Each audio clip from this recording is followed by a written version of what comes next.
Bueno, hablábamos recién al principio, el fanatismo, ¿no?, que tenemos muchas, por la pizza, Sí. por las pastas, pero ¿qué pasaría si un día nos dicen que no podemos consumir más estos alimentos? Debe ser duro. Quien nos puede contar perfectamente cómo se vive este momento es un periodista de Clarín que trabaja en ESPN, también es escritor y autor del libro Yo Celíaco, La vida sin gluten. Tiene 49 años, es casado, tiene 2 hijos. Su nombre es Fabio Dana y vamos a conocer su historia luego de la siguiente presentación. Llega un espacio donde vas a conocer historias de vida contadas por sus protagonistas. Historias de vida contadas por sus protagonistas. Escucharlas te puede dejar una gran enseñanza. Ahora llega En Primera Persona.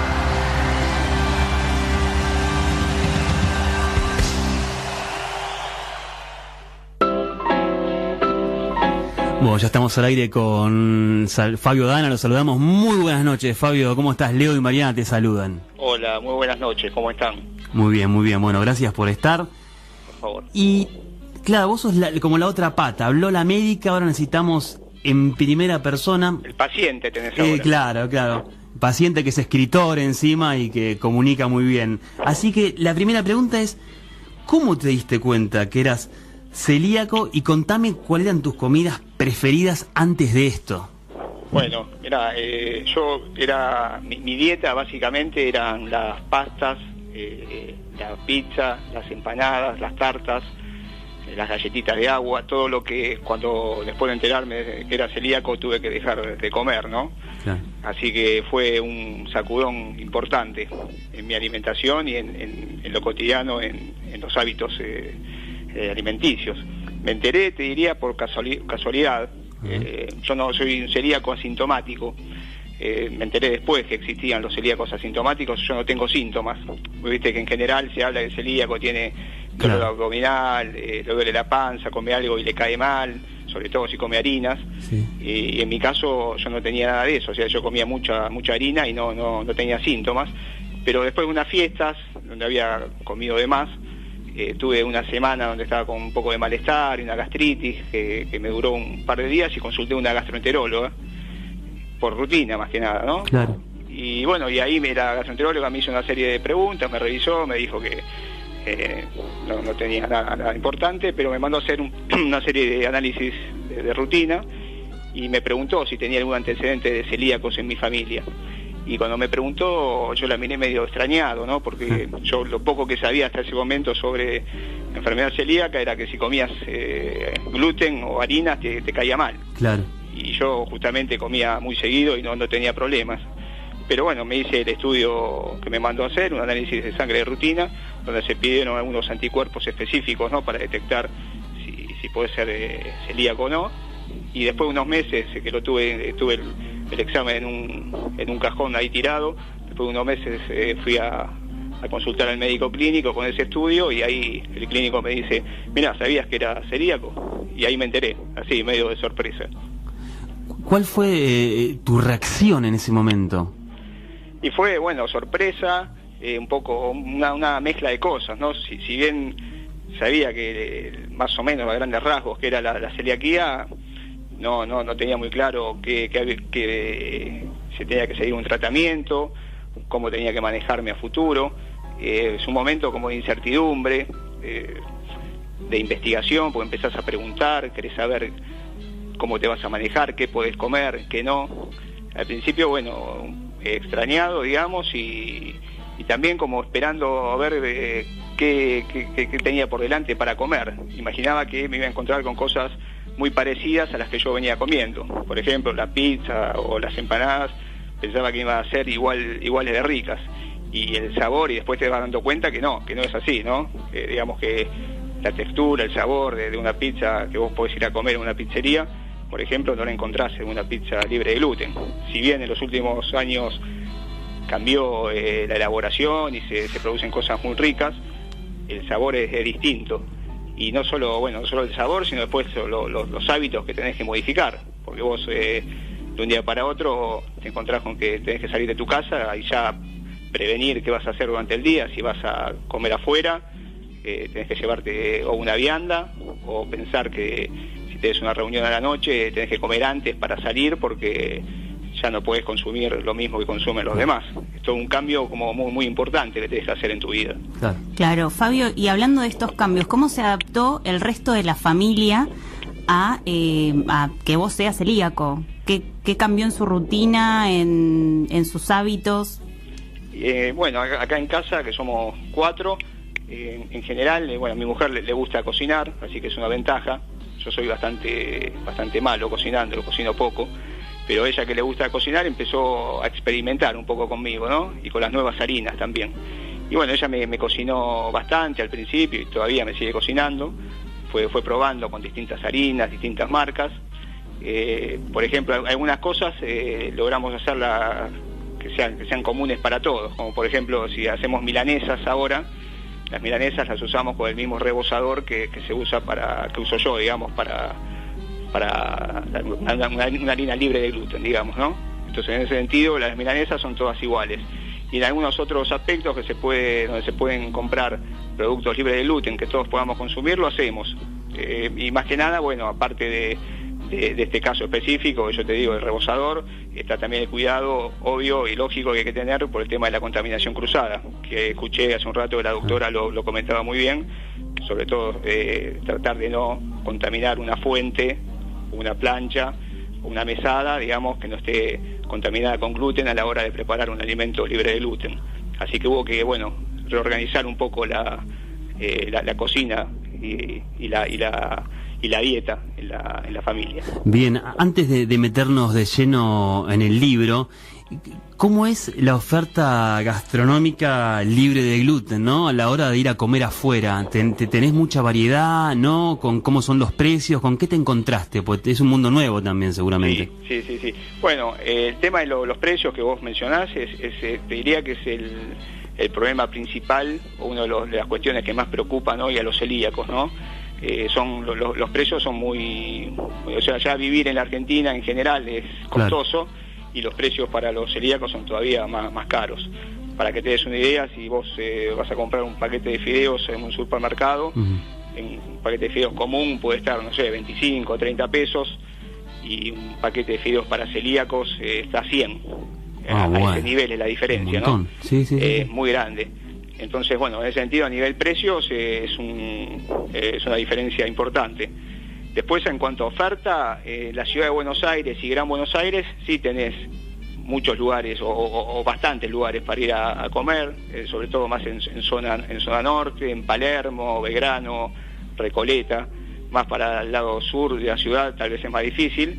Hay lugares exclusivos, libres de gluten, que están buenos porque te dan la seguridad de que estás comiendo sano de verdad y sin ningún tipo de contaminación en los alimentos, ¿no?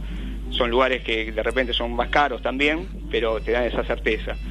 Así que en ese sentido, en Ciudad de Buenos Aires y Provincia de Buenos Aires, te diría Gran Buenos Aires, estamos bien. De repente del interior es más difícil encontrar lugares exclusivos, libres de gluten. ¿Y por qué es más caro, Fabio, pensás vos? Esa es la gran pregunta, ¿no? La pregunta del millón de los celíacos. Mirá, yo por el libro investigué, hablé con varios empresarios.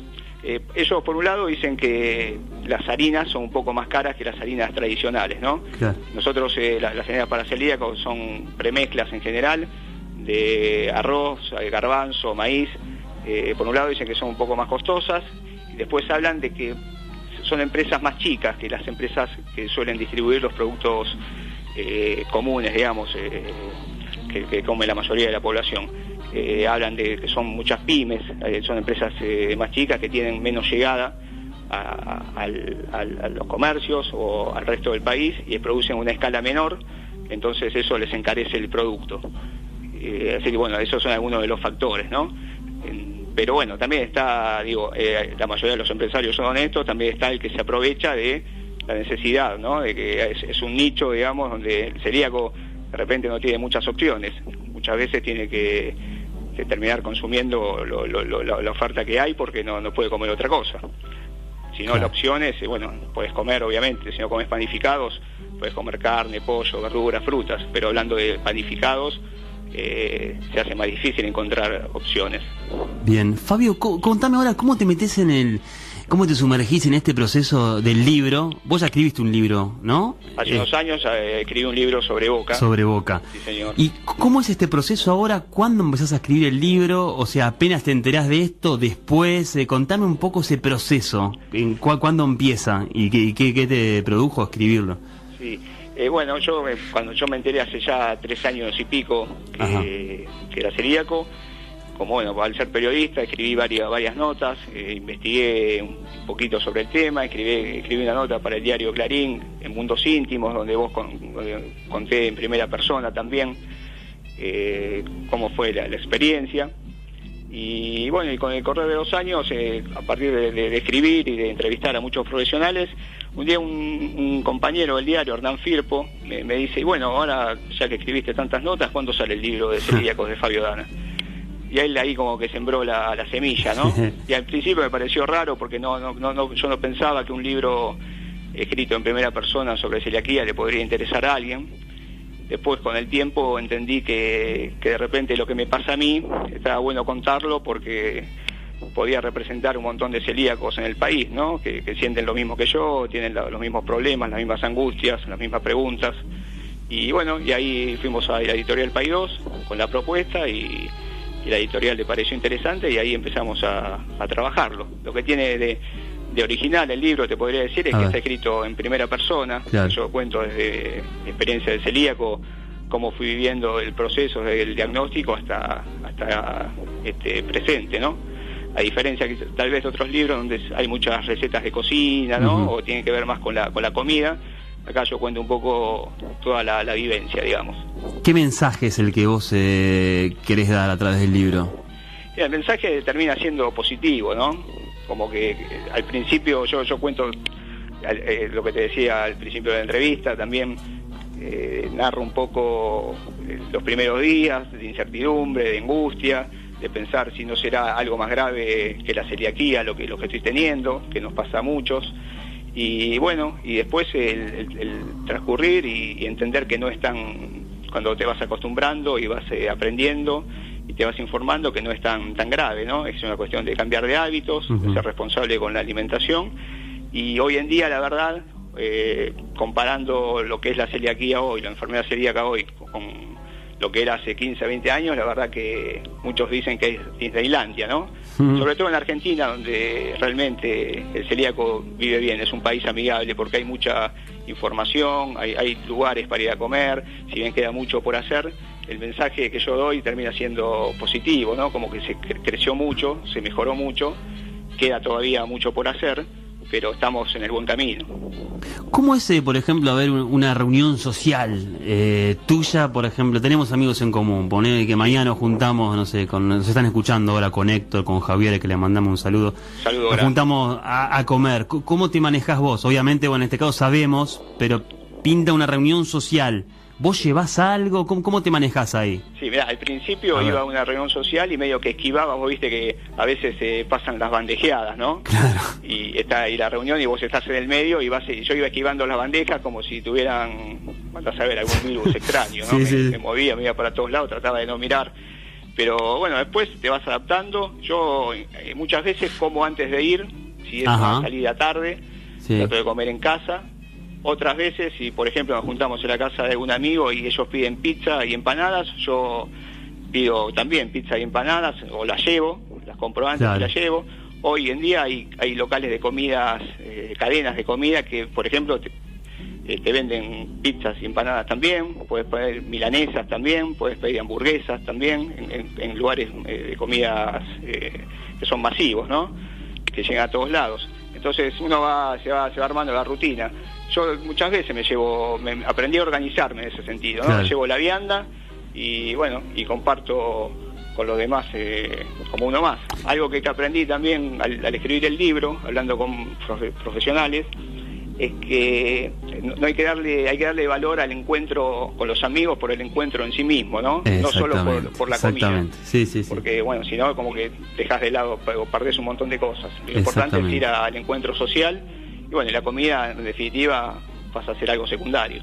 Tal cual, como la bebida, ¿Vos tomabas cerveza, No, whisky? En ese sentido, zafé porque me gustaba Ah. mucho, me gustan las pizzas, las tortas o las galletitas, pero no era fanático de la cerveza, así que en ese sentido salí ganando. Pero los que saben de cerveza y son celíacos me dicen que hay algunas marcas, que son pocas todavía, pero que bueno, los sacan del apuro cuando se encuentran, ¿no? Bien frías dicen que zafan. Claro, y en la pizza todavía está mosqueado, decís vos, el gusto es Y yo distinto, creo que, mirá, falta todavía, pero algún sí. día por ahí llega a acercarse, o no, Sí, o, sí. o superarlo quizás, uno Sí, nunca ojalá, sabe. Ojalá. La pizza creo que es uno de los donde se siente mucho la diferencia y para mí el pan francés es el otro gran problema que tenemos. Claro. Un buen sándwich en pan francés que yo comía en los viejos tiempos, hoy ya no existe ese pan, ¿viste?, de panadería, Sí, grande, que es más pesado. Son panes más artesanales, más parecidos tal vez al pan lactal, y esa diferencia se siente. Pero bueno, se puede sobrevivir sin eso, ¿no? Tal cual. ¿Cuáles son los recaudos que hay que tener a la hora de salir a comer afuera? Y bueno, mirá, en mi caso yo fui aprendiendo sobre la marcha. Yo al principio suponía que cuando iba a un restaurante el mozo o el cocinero tenían que saber. Yo decía, mira, yo soy celíaco y bueno, te pido, no sé, un pollo a la parrilla, y bueno, el mozo muchas veces se iba y no me daba bola. Ah, vos pensás, él que ya lo tenía que saber, asumía. Claro, Claro. digo, ya el mozo debe saber, bueno, Sí. es un tema que está muy presente en los medios, Sí. y después te vas dando cuenta que no todos están preparados. Entonces, yo no tengo síntomas, pero sí sé de gente que va a comer a una parrilla donde se supone que no hay mucho gluten dando vuelta y sale con descompuesta o con malestar, porque ahí, como bien decía la doctora hace un rato, si tostaron un pedazo de pan en la parrilla, sacaron ese pedazo de pan y encima le pusieron un churrasco, un pedazo de pollo, bueno, ahí hay contaminación cruzada y esas mínimas trazas de gluten te caen mal. Entonces aprendí a preguntarle al mozo, a interrogarlo un poquito más, ¿no? A veces hasta siendo un poco pesado, pero preguntándole cuáles son los ingredientes que tiene el plato que me van a dar, o advirtiéndole que tengan cuidado a la hora de cocinarlo. Y bueno, y uno así va aprendiendo, y en general muchos ya saben o entienden lo que le propones, y cuando te das cuenta que el mozo ya no entiende nada, es mejor pedirte una gaseosa y comer más tarde, ¿no? O sea, tenemos lugares que son exclusivos para celíacos y después tenés otros lugares donde también hay para celíacos y para no celíacos, y ahí es donde hay que tener más cuidado. Claro, porque tal cual, es donde tal se puede cual. dar la contaminación cruzada que vos decís. Tal cual, los lugares que son comunes, digamos, que son de comida tradicional, donde hay opciones libres de gluten, hay que tener cuidado porque de repente se cocina todo en el mismo lugar, en la misma cocina, con las mismas ollas, las mismas sartenes, la misma mesada, y a veces es muy difícil limpiar todo y acondicionar todo para preparar la comida libre de gluten. La nueva ley, hay una ley de 2009 que está vigente, pero hay una nueva ley que se sancionó en 2015 que no está reglamentada todavía, donde en un artículo se menciona que todos los establecimientos gastronómicos tienen que tener al menos un menú libre de gluten. Esto de forma ¿Uno solo? obligatoria, ¿no? Uno. Pero todavía eso no está, como está la ley Claro. en vigencia, digamos, no se cumple. Y de todas maneras, no sé si eso es conveniente. No todos los lugares tienen infraestructura para brindarte un menú seguro, libre de gluten. A veces es mejor tener menos opciones, pero que sean seguras. Claro, claro. ¿Y vos, o sea, te manejás en su momento, no sé si ahora, con alguna nutricionista o no? Y ¿O el yo- mismo? ¿Cómo es eso? No tengo una nutricionista de cabecera, pero bueno, tengo el clínico con el que consulto y me hago los estudios de rutina, y una gastroenteróloga a la que voy cada tanto también para controlarme. Y nutricionista y tengo algo que como una cuenta pendiente, ¿no? Que yo también lo cuento en el libro, porque suplantar las harinas no resulta fácil. Vos viste que Sí. si una persona tiene que hacer dieta y le sacan las harinas, le cuesta un montón cumplir con la dieta. Bueno, y a nosotros nos pasa lo mismo. A mí, por lo menos, comer sin harinas me resulta difícil. Y de repente suplantar el pan, que yo solía acompañar las comidas con mucho pan, Claro. y ahora suplantarlo me resulta difícil, y muchas veces genera que me quede con hambre después de cenar o de almorzar, y que ande dando vueltas por las alacenas buscando cosas para llenarme, y termino comiendo peor de lo que comía antes, ¿no? Entonces la verdad que es importante tener una nutricionista y alguien que te aconseje sobre cómo manejar. A veces cuando te des hambre después de comer, o muchas veces la ansiedad misma, ¿no? Claro. ¿Y Fabio, cuál es el rol del Estado en esta enfermedad? O sea, recién hablábamos de una ley, pero vos sos palabra autorizada, así, ¿qué es lo que faltaría por ahí? ¿Cuál sería tu idea? Que por ahí la contás en el libro. Sí. Ahora me vas a contar dónde lo conseguimos, pero ¿qué faltaría de parte del Estado, quizás? Bueno, por un lado, lo que hablábamos antes, yo creo que el tema de los precios es un tema que el Estado debería controlar, ¿no? Porque como te decía, hay diferencias abismales muchas veces en los productos y el Estado debería regularlo. No sé de qué forma, tal vez con algún subsidio o controlando un poco más a las empresas. La verdad que ese es un tema que se debería resolver de alguna manera, con precios cuidados, no lo sé, pero el tema de los costos de los alimentos es un tema a resolver. Uh-huh. También está, bueno, lo que hablábamos recién, el tema de los lugares, que haya más lugares seguros para ir a comer, porque como yo te decía, en Capital de repente y en zona norte tenés más lugares, pero hay muchos otros lugares del país donde el celíaco no puede comer de manera segura. Y ese es otro tema también a tener en cuenta. Después, bueno, se ha hecho mucho. La ley ayudó realmente, de 2009 a esta parte, ayudó a que los celíacos podamos tener una mejor calidad de vida. Pero bueno, siempre hay cuestiones por mejorar, ¿no? Claro. Fabio, bueno, ¿dónde conseguimos tu libro? Mira, el libro ya está en la Feria del Libro y está en todas las librerías del país. Así que, bueno, ya en algunas quizás todavía no, porque están llegando, pero ya desde esta semana el libro está a la venta, así que en todas las librerías del país se puede conseguir. Por último, que es parte de esta sección que se llama En Primera Persona, ¿qué aprendizaje te dejó todo esto que te pasó? Bueno, el aprendizaje es tal vez ser más ordenado, más metódico, más cuidadoso, ¿no? Antes era mucho más desordenado en lo que tenía que ver con la alimentación. Y ahora, a pesar de algunos altibajos en el sentido de comer de forma desordenada o a deshoras, o no prepararme para, a veces, si tengo que pasar el día fuera de casa, no llevarme comida para estar... para que no me agarren de repente ataques de hambre en el medio y no tener que comer, me enseñó a ser un poco más ordenado, ¿no? Y a prever un poco cómo va a ser el día y qué comer y cuándo comer y dónde comer. En ese sentido creo que me organizó un poquitito más. Y por último, ¿qué mensaje le dejarías a alguien que quizás está escuchando y está empezando o sea, se enteró hace poco que es celíaco? ¿Qué le dirías?